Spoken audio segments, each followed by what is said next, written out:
Welcome everyone to a very special panel that I have curated because I think that that's actually the appropriate word for this. I've curated some of the coolest small business owners in the Enji community. Fun fact, you all have some of the most active Enji accounts. So I know for a fact that you all are actually doing your marketing. So snaps to you on that. But today we are going to talk about the State of Small Business report and really dive into how these real small business owners reacted to it, right? Good, bad, ugly, as well as what they've taken away from the report and are thinking, hey, this is something that I probably should do moving forward. So, quick introduction of myself. My name is Tayler Cusick Hollman. I am one of the founders of Enji, which is marketing software that helps you plan, do, and review your marketing when you have to do it all yourself. So I'd love to introduce you to each of the business owners on our panel today, and I will kick things off with Danison. Would you give us a quick introduction of yourself? Hello, hello. Thank you for the kind intro. I am Danison. I am a small business owner. I'm a live event artist based out in Portland, but I travel everywhere and I specialize in weddings and events, creating a unique guest experience through live watercolor guest portraits and calligraphy and engraving. And I have one of your portraits here that sits on my desk that I had Danison do last Christmas for all of my family members. And I love looking at it. So I keep it close. Amy, how about you? Hey, I'm Amy Pearson. I help creative business owners work less, make more, and wow clients using systems and automation, things like Dubsado. And I'm based out of Michigan. I live in a small beach town on Lake Michigan, and but I work with people all over the United States and Australia and the United Kingdom and places like that. So Very cool. Thank you so much for being here today. you're welcome. Sydney, Sydney, I am actually excited to meet you, like interact with you outside of just like emails and typing words. So I'm excited to hear your introduction. Yeah, so I'm Sydney Garvey. I'm the owner, farmer, and florist of Garvey's Gardens. We are a flower farm, flower shop, and do wedding florals all throughout Colorado. So we are based in Western Colorado, and I'm in the flower shop right now. So I ducked downstairs to do this. So, all the things at the holidays. But yeah, super excited. And also, Taylor knows my assistant Mary more than she knows me. So, uh, yeah. All good. And wherever people pop in from is great. I mean, as you can see, my mountain bike lives in my office behind me. So this is a very come as you are sort of community. But thank you so much for taking the time out today.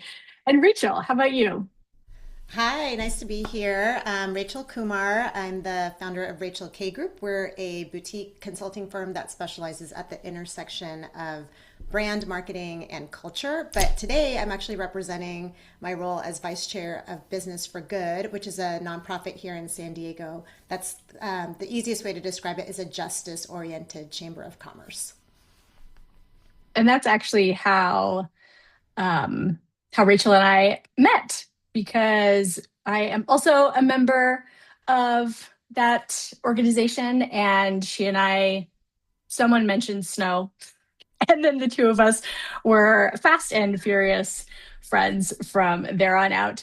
Kevin, thank you for joining us live. I am going to, let's see, if you can actually stop your video. Yeah, of course.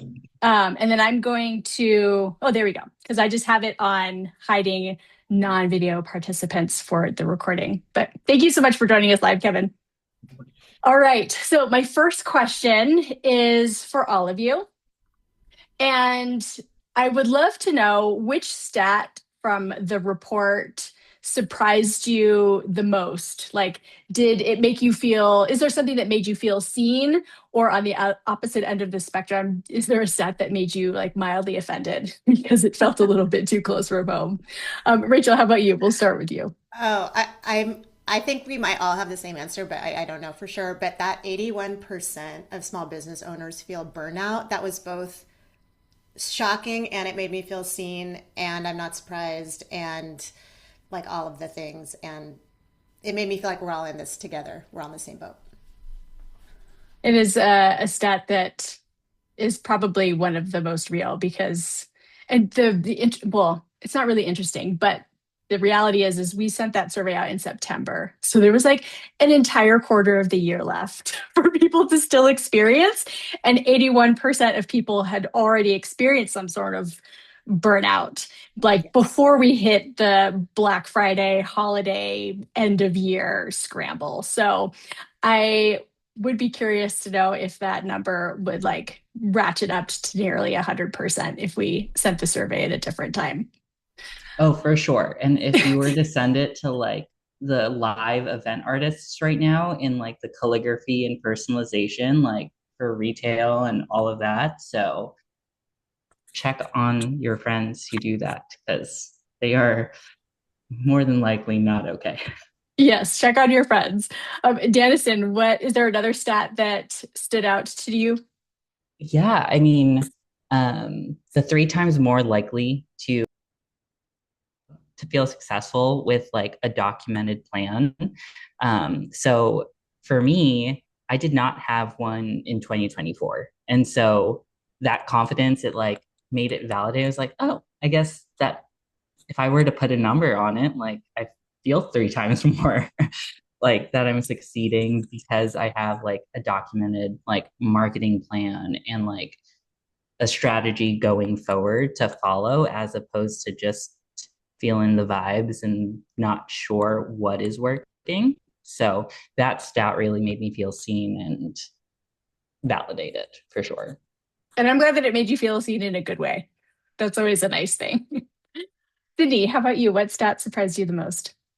I think the one that surprised me the most is that 7 out of 10 business owners do all their marketing themselves. Because I'm one of the 3 out of 10 that do not.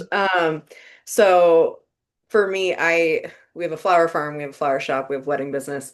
I'm really busy running everything else to be consistent at all with marketing. Like that tends to be the first thing that falls off the cliff is the consistency piece. And so I figured out very early on that I needed help with that. So I'm great at blame my ADHD brain. I'm great at the strategy, great at like, here's what we're gonna do. And so I brought on my marketing assistant Mary to do all of the execution of it. So whenever we pop up and like, here's the top 10 people on Enji that are killing it, I always send it to Mary and I'm like, I know you get these, but like, yay, good job. Because that is not me scheduling it. It's we sit down every week and like create some content and make sure she's got her what she needs to do and she goes off and does it.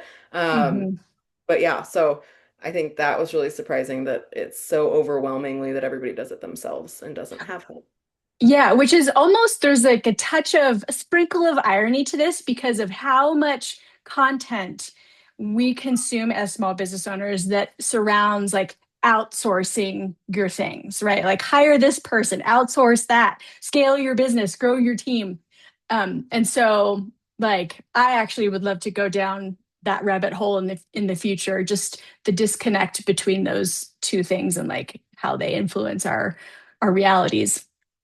And Amy, how about you? What stat from the report surprised you the most? I can't remember the number, but it was that basically everyone was struggling this year because I know I was really having a hard time at a time in the year when normally numbers are up for me. And so just hearing that other people were also struggling um, made me feel seen. And also seeing that other people do mostly their own marketing too, because I was always like, I'm the one doing it, but I'm pretty sure everyone else is hiring people to do it. And Not the case, right? That's one of the really big reasons that we wanted to put together this report is we often are doing all of this work by ourselves, or at least in like spaces where we're alone, like me with my mountain bike and Peloton as my coworkers. And it's really easy to think that our experiences are unique to us. And like I said, that was one of the big reasons that we wanted to survey small business owners because there are so many little bits and pieces of this experience that we feel like are our challenges or our negative thoughts that we hold in some sort of vacuum, and that's very much not the case. So Amy, thank you for sharing that. And it's a very validating and more proof that we need to keep doing this survey year after year. All right, so we're going to dive straight into the deep end of the things. And I would like to share this slide of the report with y'all, because Rachel, I know that when you work with your clients, they're often larger organizations than like what Amy, Sydney, and Danison have as businesses. But you are the fellow marketing consultant on the panel, marketing expert. So the fact that 75% of small business owners don't have a marketing plan, for me is a gut punch for sure. But I'd love to hear your thoughts about why you think that is. Yeah, I think there's a couple of reasons. One is we think we're all marketers because we're all consumers. And so we have this mindset of I should be able to do it because I see marketing all the time. So how hard can it be? So I think that's one mindset. And then another reason is just overwhelm of then you get into it and you're like, I actually don't know how to do it. And how can I help myself do I have to educate myself and take courses or every time I've done a free trial with a client of new marketing software, it's super overwhelming. So I think there's just mindset plus overwhelm plus I don't know how to do it. And it was surprising and not surprising to me because again, running a business like Sydney is so smart to hire a marketing assistant because she's focusing on the things that are in her zone of genius and letting her assistant take on the things that would not be. I have never heard someone describe it that way as we're consumers. And so we just, because we see advertisements and we are on the receiving end of marketing every day, that we assume that we'd be good at it. That we need to record some other piece of content all about that, because that statement in of itself makes me very excited into just all of the psychology behind what it takes to run a business. Okay, Danison, because you are my fellow KPI Day fanatic, I would love to chat with you about the fact that even though now we, with numbers, know that using metrics to make decisions about what marketing we're going to do next makes us 2.8 times more likely to say our marketing is super effective. The fact of the matter is damn near everybody isn't tracking metrics at all. So why do you think the data feels so intimidating to small business owners? And I wanted to ask you this question because your background is in numbers. You're actually an accountant by profession. So what are your thoughts on what keeps people from just looking at these zeros and ones behind their businesses? Yeah, I mean, a lot of it has to do with mindset. And then also, I think because small business owners, small businesses, we created it, they're so personal to us. And they're our babies, we are nurturing them. And so I think that numbers literally don't lie. And I think we've talked about this on a previous thing of numbers are like toddlers. They or small children. They just tell it to you as it is. And it truly sometimes is a gut punch. And so I think that's a lot of the reason why that people or small business owners are afraid to look at their numbers and feel that failure if they're seeing their numbers dip. And so it just kind of goes back to the whole psychology of just we don't want to see ourselves as a failure and we're so close to our businesses. But then I always like to encourage people well, how are we going to improve if we don't know what to actually work on? Now we're spending all of our energy on things that we think aren't working, where we can be at a better space much quicker if we are using our numbers to tell us where to expend that energy. And so when business owners kind of shift that mindset of like, don't take it too personal, we can kind of develop more. And I think I was quicker enough to it. Like you said, I do have a background in accounting. So like I always knew that numbers don't lie. So when I started my business, I was very much in tune with numbers. So I want people to know, and small business owners, that it isn't scary. It might feel like a really big gut punch, but it's like a good gut punch. And like, I'm here to like be like, pat your back. It's okay. We'll get through this.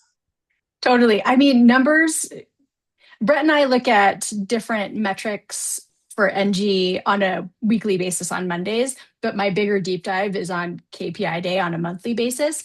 And there are plenty of days where I see numbers and it just feels like womp, womp, right? Because, especially in a year like 2025, a big part of the reason that I think 81% of small business owners felt burnout is because it's not because of lack of effort, right? Like we are all working really hard to push our businesses forward. And when you have that, that juxtaposition of I'm working really, really hard, and then I look at some of these numbers and they don't reflect what I feel like I should have gotten out of it. I think that is a big part of this like avoidance with numbers. I'd be curious to know, Sydney and Amy, before using Enji, were you tracking any metrics, or is this a new practice? And Sydney, we'll quickly start with you.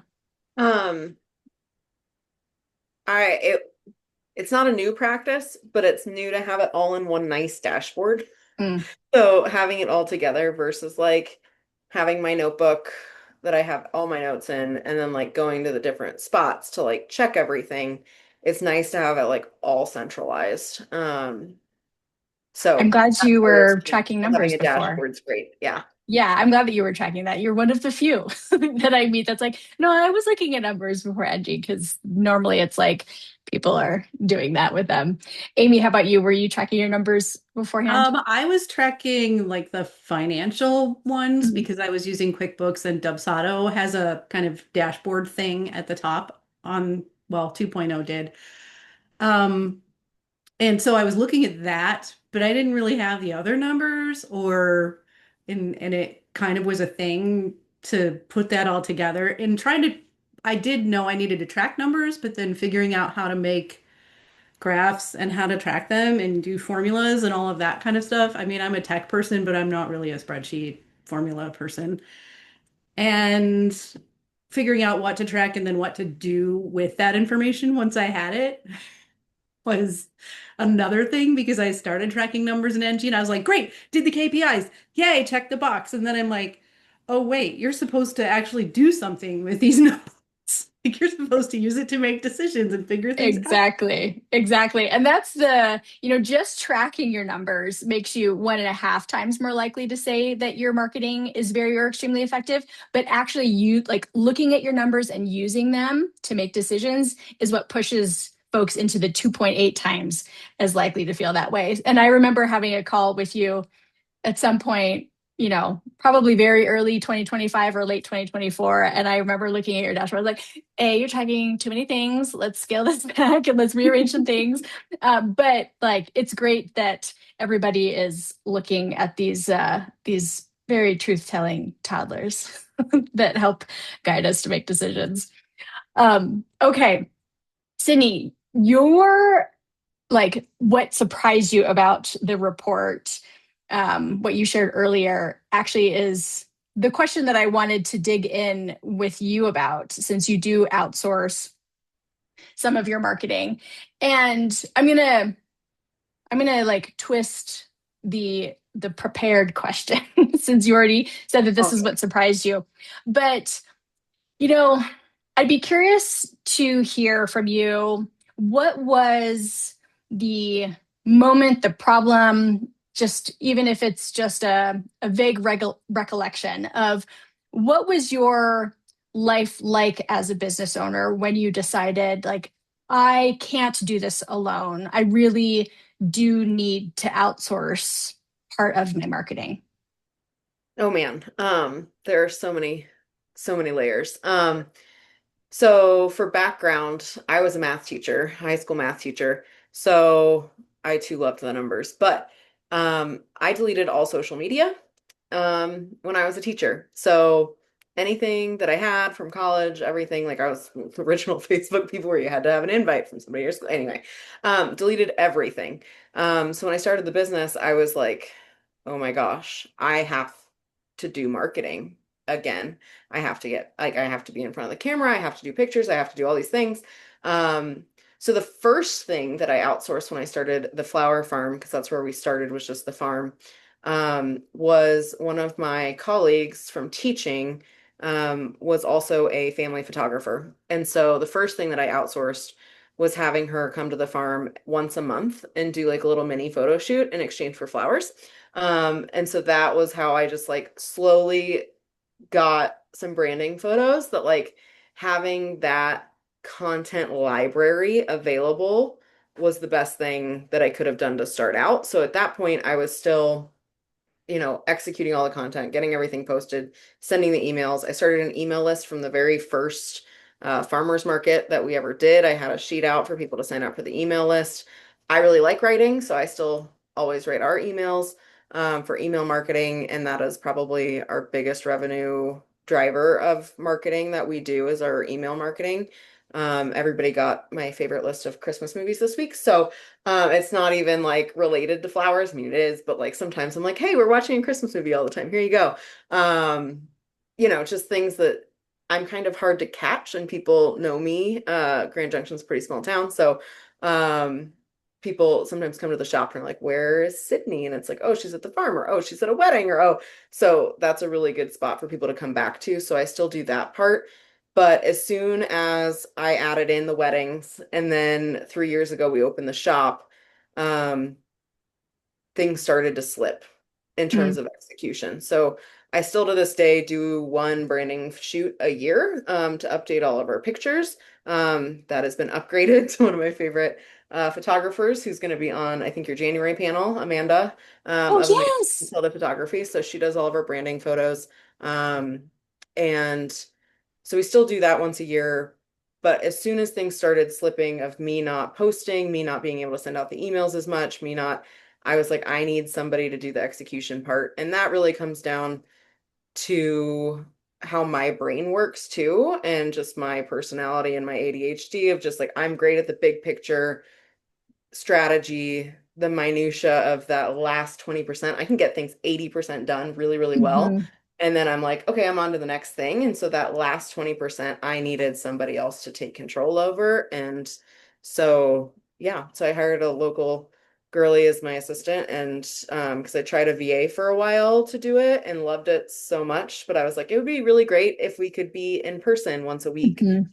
or have something a little bit more personal. And so yeah, so I found a local girly who wanted to help out with that. And so we meet once a week for an hour before we open the shop. And then she has her list in Asana and does our And blog. So goes for it. yeah. And Yeah. so she's in Enji a lot more than I am, but um we No, plan that's all great. together in there. So it's like lots of little micro things Yeah. that lead Yeah. up to Yeah. where we're at now. And I think what you said about when your ability to do the things, when you really started seeing it become very inconsistent, that was your like flag in the air to make a change. And that inconsistency is often like it is a sign that someone should look at, okay, well, do I need to bring someone in to take care of this? But it also can be a sign of like, I'm just trying to do too much marketing as one person. So maybe I need to simplify. So it's usually one of those two things is the solution. Like simplify your marketing if you are like genuinely not in a position to outsource, or you just need to bite the bullet and outsource. And Rachel and Amy, since you are both people who get hired as like people outsource things to you. What would be the marketing thing that you would outsource first as a recommendation? And Rachel, I'd love to start with you. I think exactly what Sydney said, that execution piece, because I think that is where people get overwhelmed. It's time consuming and it's also the thing you need the most. Like, well, you need strategy, you need them all, but you you can have a great strategy, but if you're not executing, what's the point? So that's what I would say. So whether that's someone actually using Enji to schedule your posts or create the content using the AI copywriter, or the Canva integration is amazing. Like just those pieces, that's what I outsource for Business for Good, using Enji, and it's a lifesaver. So that's what I would say. That's a great piece of advice. Amy, what would you, because I don't think you currently outsource any of your marketing, is that correct? Right. I don't outsource any marketing currently. So what's the one thing that will be your first, you're like, I'm not doing this part anymore?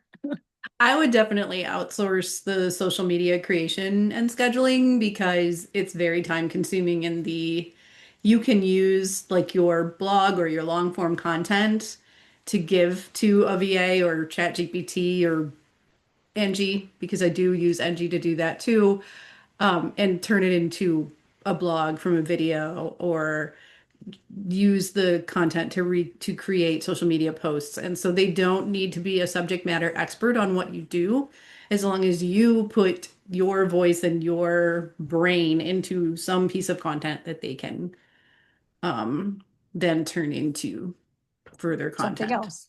Yep. No. Um, for me, the first thing that I outsourced with Engie was our blog writing, because we blog at a scale that none of you should ever try to attempt to do. All right. It's like 8 to 10 unique pieces a month, which is a lot. And I am not capable of doing that with all the other things I need to do. And then the second thing that we outsourced was social media management. So that was the order of operations that I went through. And we're digging into this whole concept of outsourcing, and I want to ask one more question that's off the cuff to Danison, because it's about money. Danison is starting a second business called Bowtie and Biz, so this is very appropriate for him to be the receiver of these questions. But one of the other stats that was really interesting in the report is that the business owners who spent $1,000 or more a month on their marketing saw, I can't remember the exact stat, but there was a marked increase in how they rated their marketing in terms of how effective it was.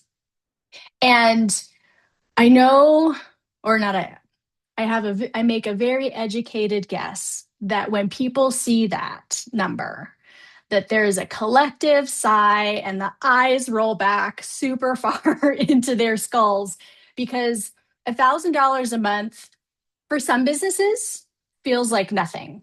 And for other businesses, $1,000 a month feels like a lot.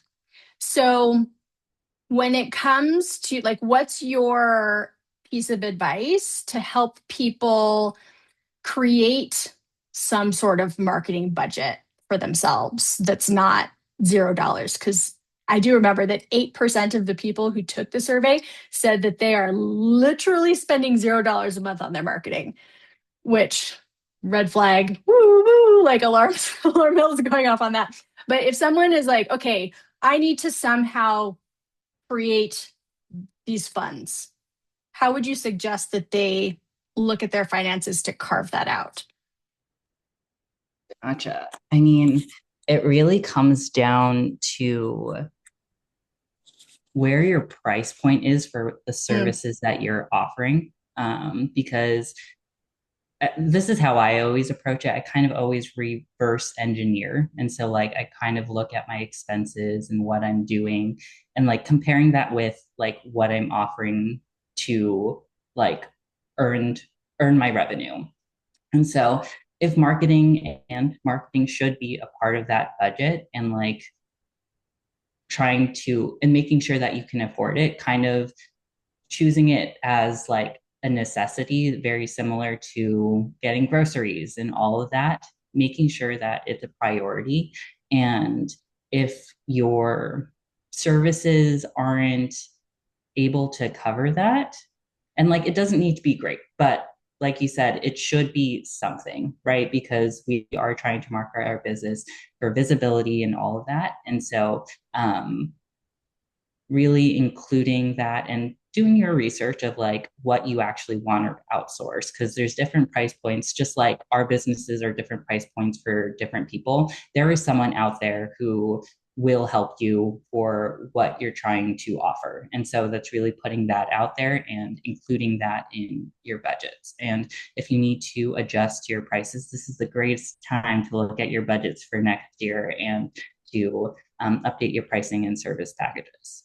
Yeah. In the end, I think that this can kind of expose some really bad underpricing practices that businesses have.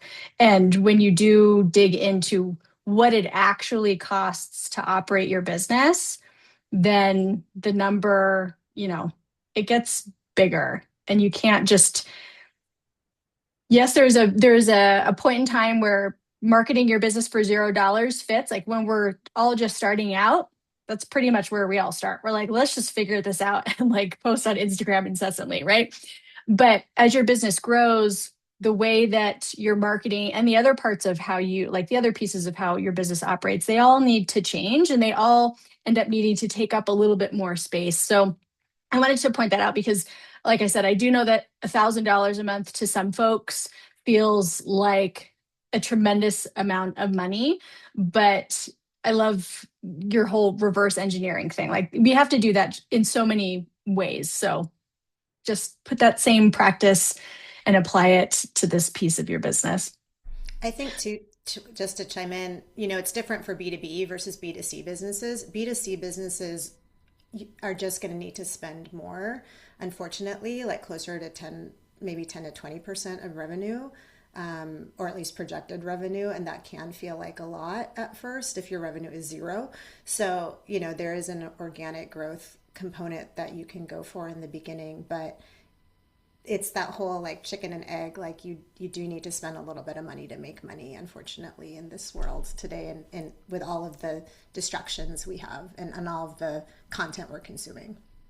Absolutely. It was a big part of the conversation with the wedding industry marketing panel that I hosted the other day. So if anyone's watching this and we were talking about it just as marketers, like 4 marketers having this conversation, and we have a lot of thoughts. So if you want to watch that, please do. Cindy, I think you have something to add. Well, and as like having a retail shop, there are certain seasons where like for us as a flower shop, Valentine's Day and Mother's Day are huge. So my marketing budget looks very different going into January and then going into like beginning of May than it does in July or October. And yeah, along the wedding side too, like now we're going into engagement season. So that looks a little different. So it's not necessarily always 10% of my budget for that month because January is a slow month in our flower shop, but it needs to be 10% for me is what I budget is 10% of what I want Valentine's Day to gross for the flower shop. So it looks a little funky for sure. And especially like brick and mortar, it's a lot of just visibility marketing. And unfortunately, visibility marketing tends to cost a lot more money. So cost money. There are just certain parts of marketing that cost money, folks. Sorry, breaking news. Marketing can cost you money.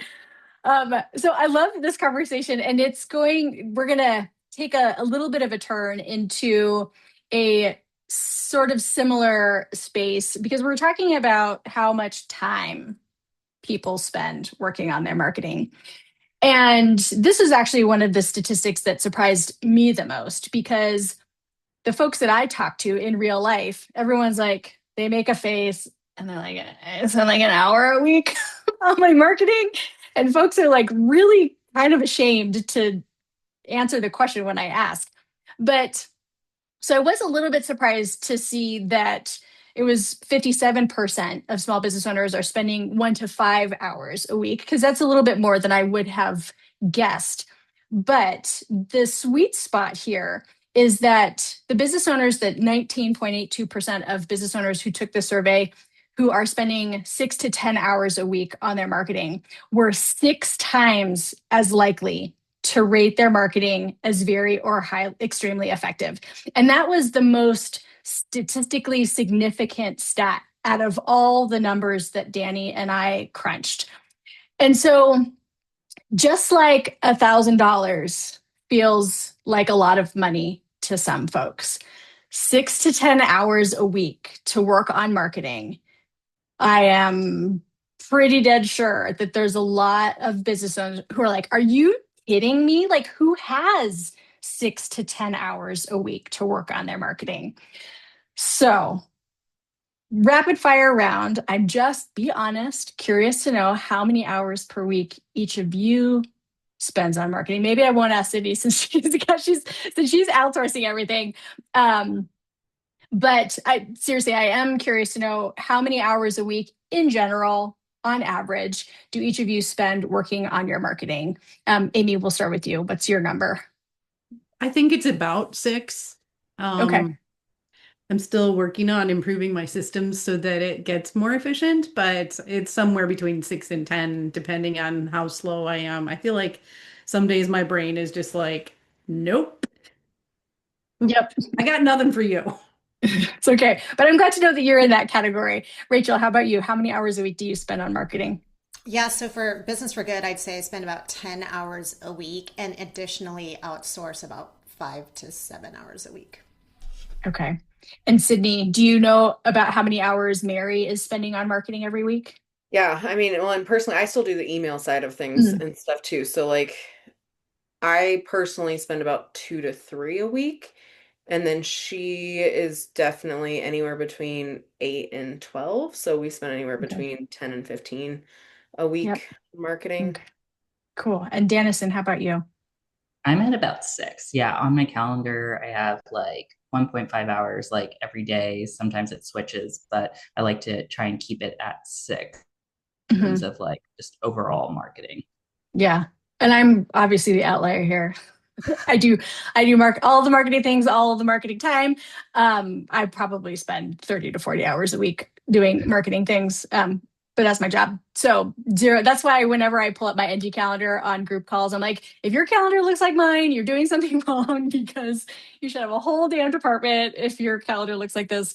But the other part of this question that I'd love to hear from all of you is, why do you feel like people don't set the time aside to work on their marketing, other than the like client work comes up, right? You know, that we all know is the like thing in real life that happens is something comes up.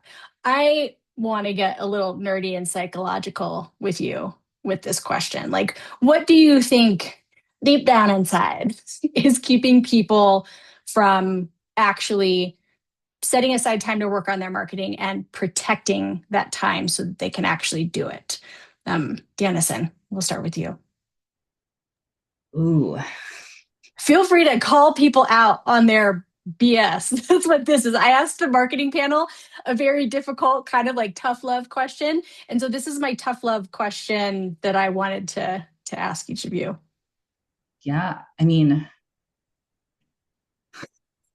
I don't think people are as like excited about their business. Like, honestly, there's people who are in business, and like, I even ask them, like, what excites you about your business? Because, like, that really comes down to it of like, people don't want to talk about their business. And I'm like, why don't you want to talk about your business? Isn't that why you're in business? Like, to get people excited to want to work with you.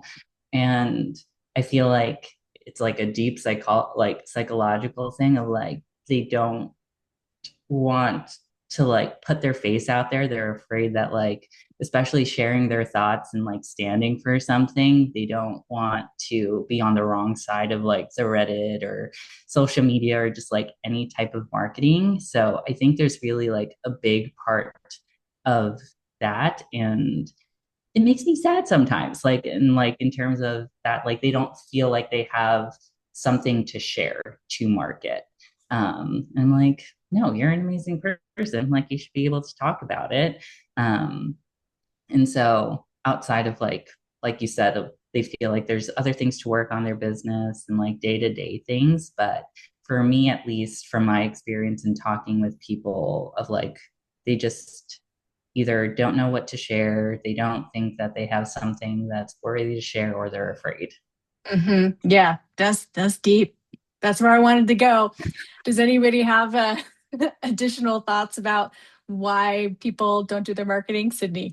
Yeah, I feel like it was in an NG coaching call at the beginning of the year where I had the realization, and this goes to Karina just said about overwhelm in the chat, Hmm. that like for the longest time I would just have marketing in my calendar. And there is nothing less motivating than something in your calendar just saying marketing.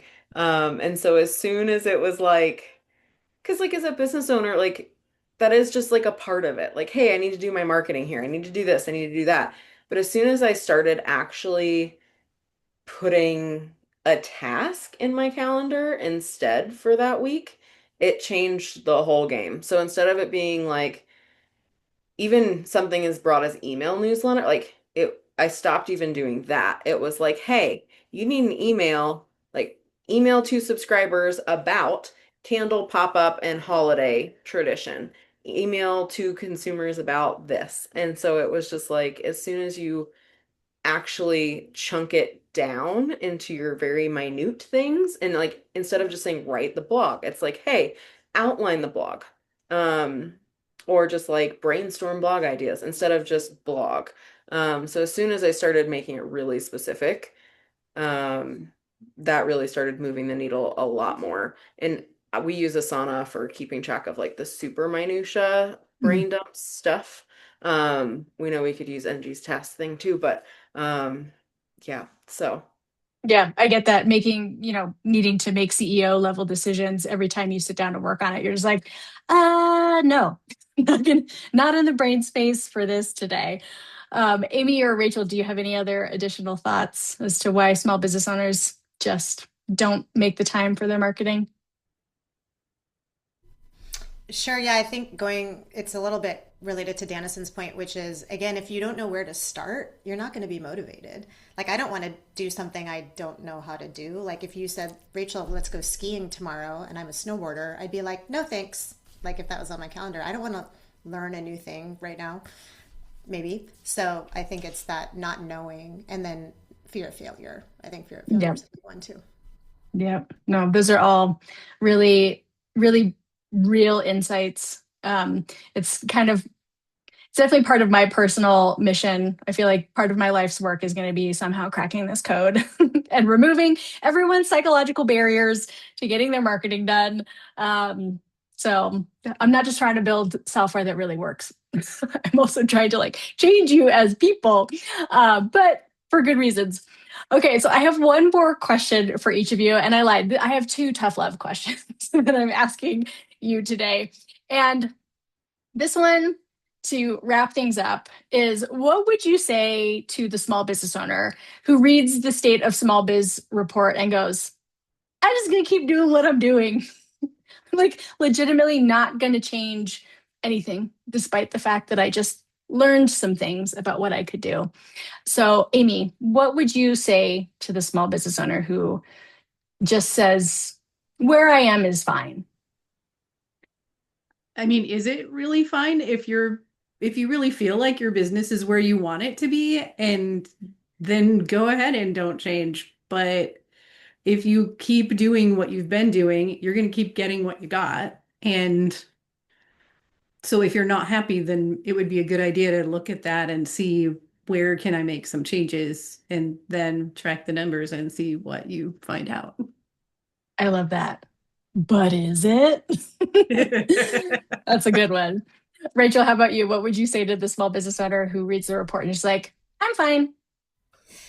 Yeah, I mean, similar, it's the same concept as Amy, which is the definition of insanity is doing the same thing over and expecting different results. So I think it is going back, to the psychological piece of entrepreneurship is 80% mindset.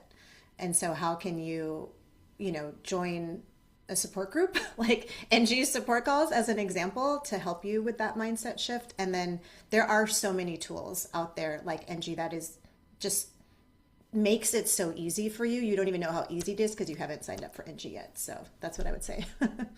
So sign up for Enji. It fixes all your problems. Okay, Sydney, we haven't asked you this question yet. What would you say to that person? I would say at least like the report definitely highlighted the need to track your numbers or at least know them. And so most business owners sit down at the end of the year and review their finances and like at least set like a goal. So at the very least, it should motivate you to at least write down whatever numbers. Even if you don't touch them for a whole nother year, at least you know where you started. Because if you don't know where you start, you have no idea if the numbers later are good or bad, or you have no idea. It's like the Cheshire Cat and Alice in Wonderland, right? Like, Yep. so at least write down your current numbers, whatever numbers you think are important, um, at the year end here, and hopefully you do KPI days and everything else going forward. But even if you don't, at least you have them written down, like end of year 2025, this is where I'm at, so that you Yeah, have something to look back on. I love that.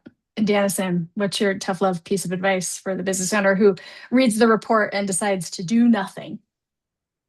I guess it depends on who's like, if that user is like decides to do nothing because they're already performing super, super well. Like, No, if we're this is like your average business owner that doesn't have a marketing plan, isn't tracking their metrics, isn't actually doing their marketing.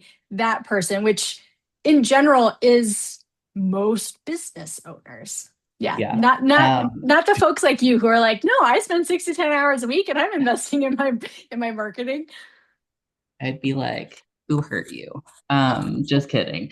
Um, no, I would be just like, yeah, no, I would honestly just be like way more curious about like why they're doing it. Like my head is just like curious of like, okay, what is really stopping you from doing it? But yeah, no, it would really come down to like Amy's point of like if you truly are fine and like everyone has a different type of like business thing of like not everyone has to constantly like I guess keep growing if they have found the perfect balance of like their lifestyle and all this type of thing. So if that's truly them, like all for it.